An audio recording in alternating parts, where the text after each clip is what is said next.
The following podcast has been paid for by Perched on the Top Rope.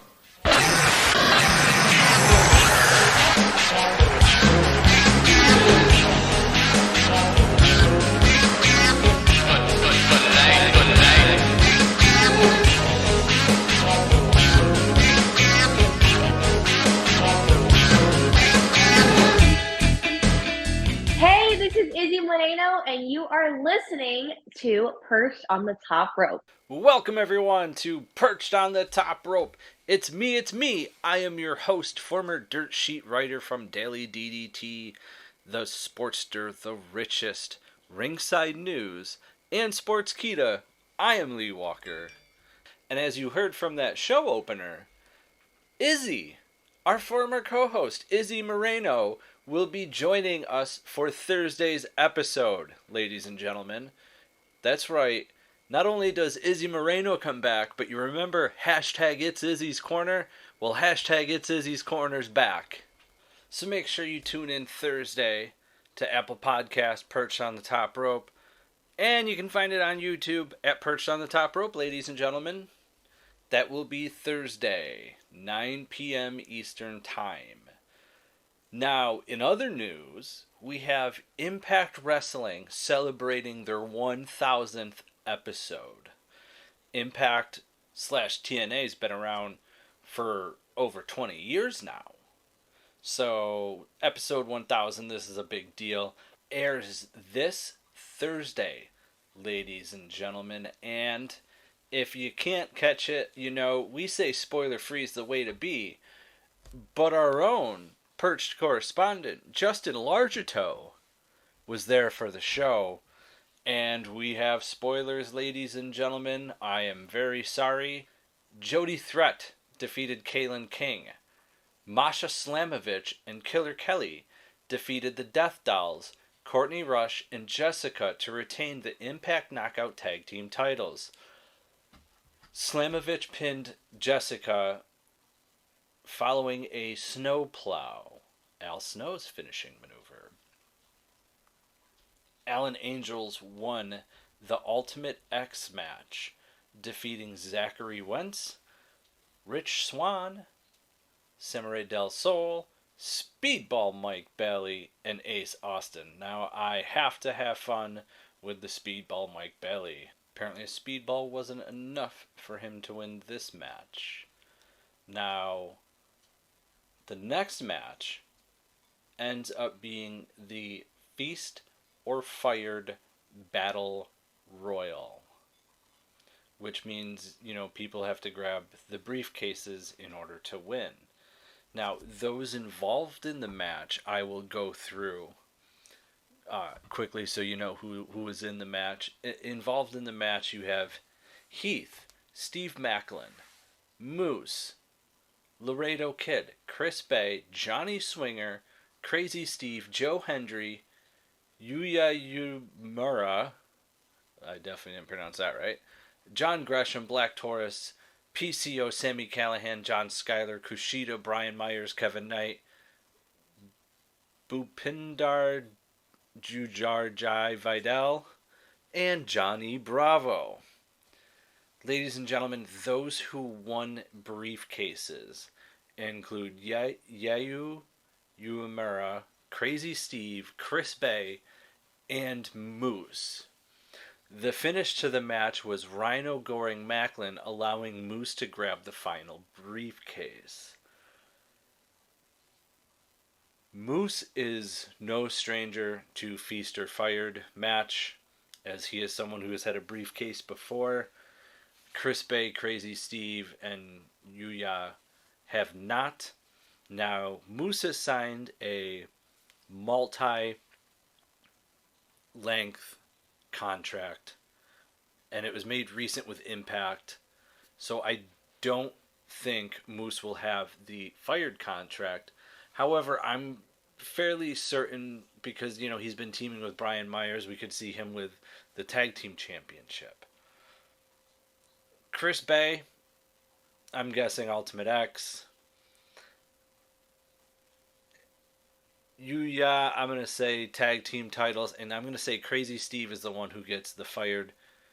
I don't know if a lot of fans are aware of this with Crazy Steve, but the issue with his eyes, he knew he would be going blind. For those who don't remember, he has talked about it quite often with even comments such as this. I am blind. That's news to some people because as of recently, I just came out advertising it. I am making that part of the advertisement to Crazy Steve. He is a real life version of Daredevil because I can't see and I'm still able to do what I do. Before that, I never told anybody I was blind because I didn't want that to be part of the thing. I wanted to be known as a good wrestler. I wanted to be known as somebody who can work with and is a cool character and who knows his character and meets the criteria of a wrestler. I wanted to have that first, and I didn't want the tagline that he is blind. I guess it comes from my pride. He would then reveal that he was born blind, saying, I was born totally blind at a young age. I found out I had cataracts. When I was born, I was 2 pounds, and I had to be put in an incubator.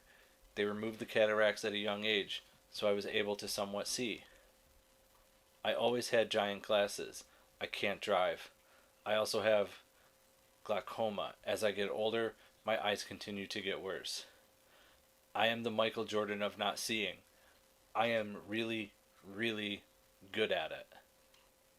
And he had made these comments back in 2020. So as he's gotten older, I don't know if, his eyesight's getting worse, if, he's having issues where it's affecting him in the ring.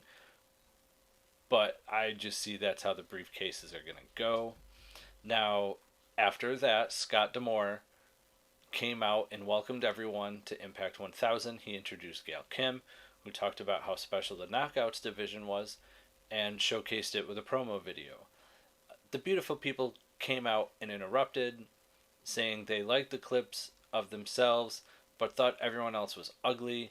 Giselle Shaw, Jai Vidal, Deanna Purrazzo, Jordan Grace, Trinity, Awesome Cod, and Rashia Shaheed, Tasha Steeles, and Mickey James all came out to set up a 5 vs 5 Team Beautiful People versus Team Trinity for a match later in the taping. Now, Rahut Raji and Champagne Singh came out, and they asked which team accomplished more than they have.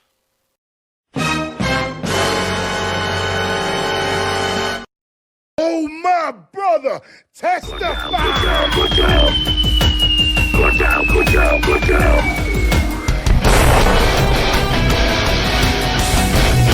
That's right. Team 3D comes out, ladies and gentlemen, and we have a tag team match as Team 3D defeats Desi Hit Squad after they hit 3D on Singh.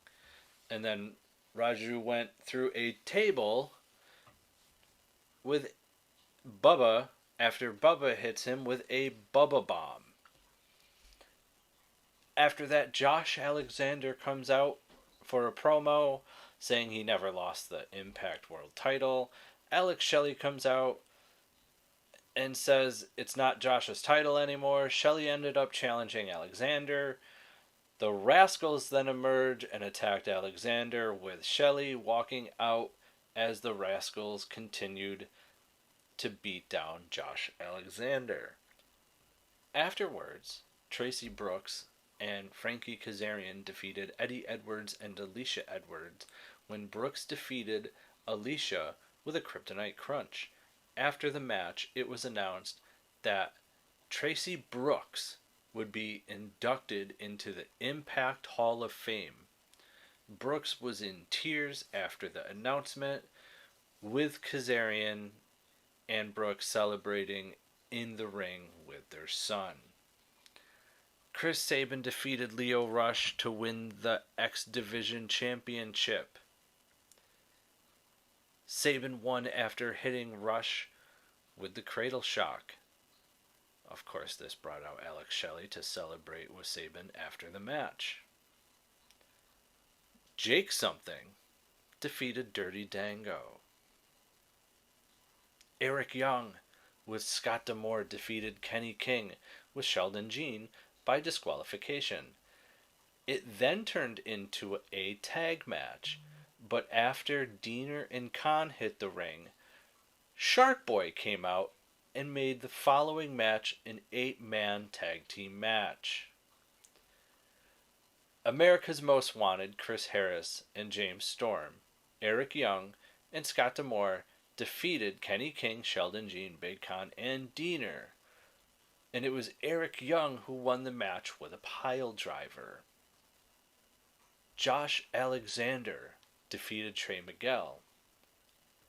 Trinity, Awesome Kong, Gail Kim, Mickie James, and Jordan Grace defeated Angelina Love, Tasha Steelz, Savannah Evans, Giselle Shaw, and Deonna Purrazzo in a 10-woman tag team match. This occurred when Awesome Kong pinned Giselle Shaw after hitting the implant buster. Now, this was a real big deal, as we haven't seen Angelina Love in Impact Wrestling. She's been over in NWA. Speaking of NWA, Velvet Sky has announced her departure from NWA, ladies and gentlemen. So be on the lookout to where she could go next. This was also a big deal because Awesome Kong hasn't wrestled a match in 3 years, and she did fantastic. And to end the night, Rhino and Tommy Dreamer defeated Brian Myers and Moose. Rhino won the match after hitting the gore on Myers. Now, ladies and gentlemen, if you want to watch that, you can catch that this Thursday on Access TV. So there you have it, ladies and gentlemen. That is Impact 1000. Moving on. Today is the day that WWE is no longer under the McMahon era. That's right, ladies and gentlemen. The deal with Endeavor is finalized. Back in June 2022, Vince McMahon, the longtime CEO of the WWE, stepped down after allegations of paying hush money to former employees following an affair. His daughter Stephanie McMahon took over as executive chairwoman and co-CEO of the WWE along with Nick Khan. 7 months later, January of 2023, Vince returned as the executive chairman of WWE to help lead efforts to sell the wrestling entertainment company. At this point, Stephanie stepped down as chairwoman, and Nick became sole CEO of WWE. On April 3rd, WWE and Endeavor agreed to a deal in which WWE would merge with Zuffa to create TKO Group Holdings. On Tuesday, September 12th, the merger became official and the TKO Group Holdings was listed on the NYSE for the first time. Now, what else does this mean? Well, from what we understand, Vince McMahon and Dana White will have similar responsibilities. McMahon will serve as executive chair of TKO until his death, resignation, or incapacity, according to the agreement filed with the SEC. With that position, he has the right to select 5 of the 11 directors of the company and certain veto rights as well. Former UFC President Dana White will now serve as the CEO of UFC under TKO. Khan will serve as president of WWE, similar to what White's former role as UFC's president. Here are the details to the UFC WWE merger ownership details. Endeavor will own 51% controlling interest in the new company. WWE shareholders will own the remaining 49% on a fully dualated basis. McMahon personally owns 34% of the new company, according to its filing with the SEC. The completed merger marks the first time that the McMahon family has not owned controlling interest in the WWE since it was founded by Vince McMahon's father, Vince McMahon Senior, in 1953. Which, for anyone wondering at home, that is 70 years, ladies and gentlemen. The McMahon family owned the WWE, WWF, WWF for 53 years. Kudos on Vince retiring. I kind of think he did the family a little dirty here, but you wouldn't understand unless you're in a family business. I am in a family business, and I understand what it's like to be in Stephanie and Shane's shoes, where the business is not going to go to you. It sucks. Not gonna lie. Now, Nick Khan did do an interview with ESPN, and it was supposed to be about the deal with Endeavor. However, Nick Khan was asked if WWE would be interested in CM Punk making a return to the company.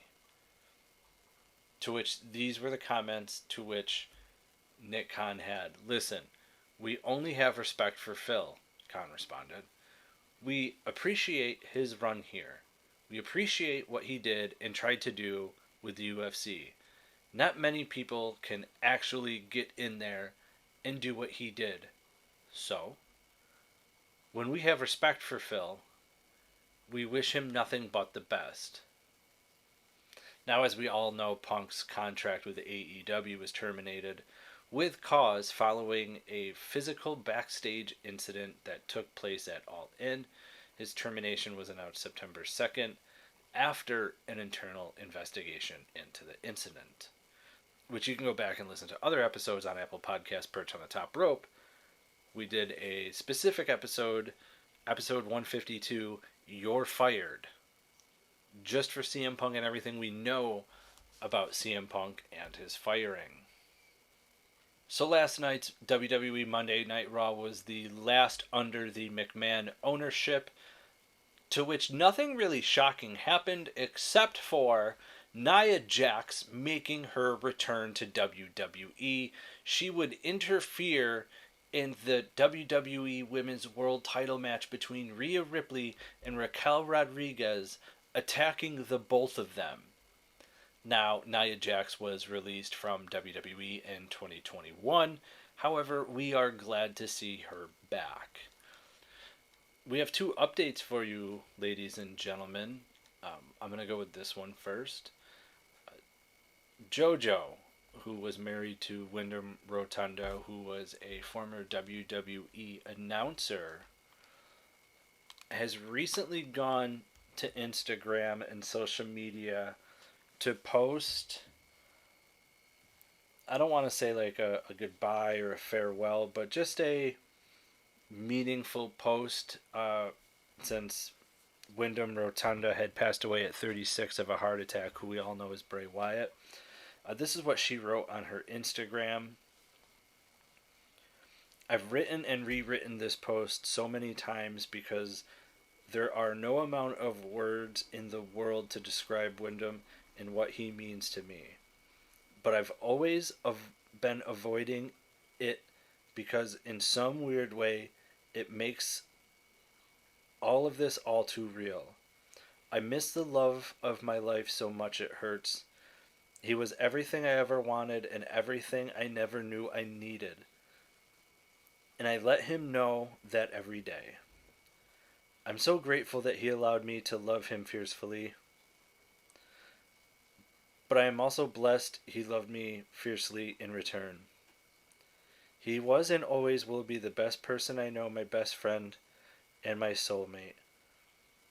Wyndham truly gave me a love that will last a lifetime, and oh boy, I thank him for that. He was the kindest, funniest, most caring man in the world. He made me feel beyond special every single day. He made everyone feel special. He was one of a million things I loved about him. Our bond was magical, something only the two of us understood, and that beautiful bond brought two perfect babies into the world. That's another thing. He was the best daddy to Nash, Harry, Caden, and Kendall. Family was everything to him. Wyndham knew me better than I knew myself, and he always knew how to calm my storm, as I did for him. He was the only person in the world that I could be unapologetically myself around, and not only did he accept it, he loved it. I cry because I wish we had more time, baby, but I smile because I was so blessed to be loved by you. In time we had. I will always love you, Wyndham. I will always show our kids how incredible their daddy is. I will always make sure they know how much you love them, and I will always make you proud, just like you made me proud. I love you forever, baby, until we meet again. And then she had posts with her and the kids and Wyndham, and just photos of her and him together. Now, I have an update as well from WWE Hall of Famer Hacksaw Jim Duggan. On Friday, September 8th, at an autograph session, I had a high temperature and was in severe pain. Cutting the session a little short, I followed Deborah's and the acting fire chief's advice, and we followed the fire engine to the hospital, and I was diagnosed again. He had an abscess. I had a high white blood count, which was heading towards being sepsis. I had to have emergency surgery on Saturday morning to drain the abscess. I want to thank the surgeon, his team, nurses, CNAs, and the staff at the Glen Falls Hospital for taking wonderful care of me.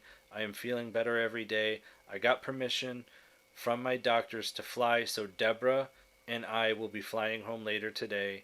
Thank you for all your good wishes, prayers, love, and support, Jim. So glad to hear he's doing well and doing better and on the mend. Now, there is one last thing I want to talk about when it comes to the WWE UFC Endeavor deal. While WWE and UFC are merged under the TKO branding of Endeavor, Endeavor does have a non-compete clause where if they are to sell TKO, they cannot get involved in either professional wrestling / sports entertainment or mixed martial arts for 5 years. So just a heads up with that. And ladies and gentlemen, you can listen to this podcast anywhere and everywhere podcasts are found. From Apple, Google, Spotify, Stitcher, Podbean, Podbay, Red Circle, you name it, we're there. It's Perched on the Top Rope.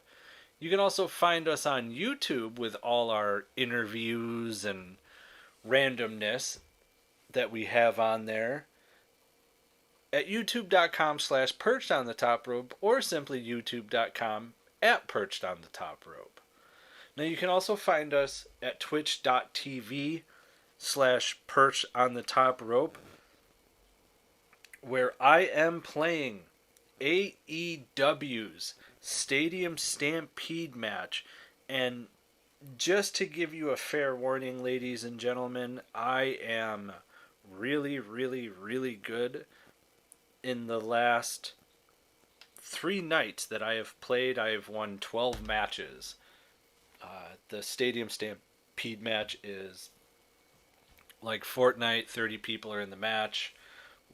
Battle Royal style, 1 person wins in the Stadium Stampede arena. So make sure to go to twitch.tv/perched on the top rope and watch me play some video games. You can also find us at facebook.com/Perched on the Top Rope. We are on Twitter at Perched Top Rope because Perched on the Top Rope is too long. You can also find us on TikTok at Perched on the Top Rope, where we have Selena scenes recreating the greatest wrestling moments with Celine Dion's My Heart Will Go On, because that song makes everything better, including Zack Ryder winning the Intercontinental Championship at WrestleMania 32. And if you don't like that, you can watch Kevin Sullivan get humped by a dog. That's right, you heard me. The Taskmaster from WCW, Kevin Sullivan, get humped by a dog. Ladies and gentlemen, this has been Perched on the Top Rope. And don't forget, this Thursday's episode of Perched on the Top Rope 154 and on YouTube will be Izzy Moreno's interview and welcome back to Perched on the Top Rope. And fans, remember, spoiler freeze. Not on this episode. I'm out.